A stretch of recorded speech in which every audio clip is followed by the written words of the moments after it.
Hello, guys. I was just talking about two specific books with my buddy at work today. Well, work right now.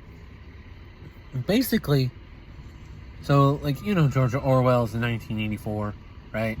Basically, it's like they like tell you what they want you to know, and they change like the history on what is happening with the country that they're in.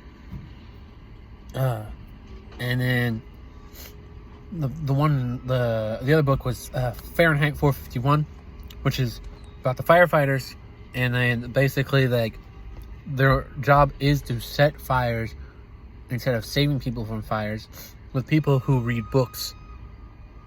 So like basically, if you read a book, they'll come find you, they'll arrest you, and then they'll burn basically your books down.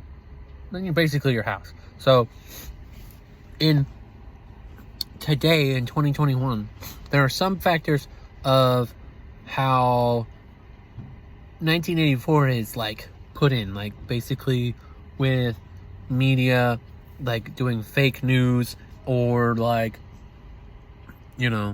some places not teaching like the history of some things that they've done bad.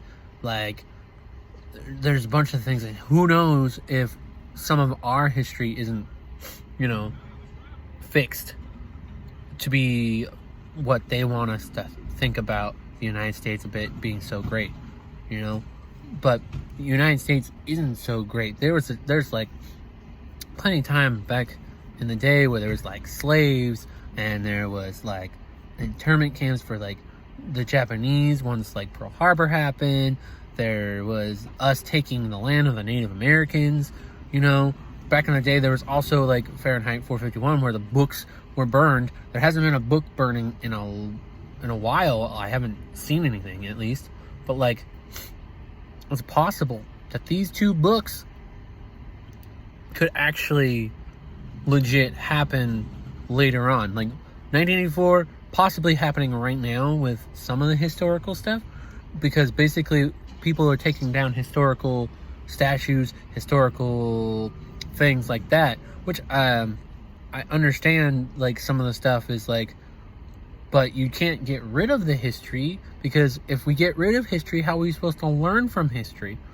So if you're going to take stuff down, you might as well just put it in a museum and be like, this is what this was about, and we shouldn't do that, but it's possible some point that Fahrenheit 451's book could possibly actually happen, where we start burning books and burning things that they don't want us to read, and not for us to not like have our own thought. You know what I'm saying? I mean, they're both two very good books, so I would suggest you read them when you can, because like, who knows, maybe at some point with this book, maybe like somebody might go and be like, oh, we have to burn all the books, or whatever. Those two will probably be the main things that get burned, possibly. I don't know, just a thought, just an idea. There's some other stuff that happens in the book, both books, but I don't want to explain it without people actually reading it, because I don't want to ruin anything, and there's a bunch of ideas that could pop up in those things. But that's all I wanted to say. See you later.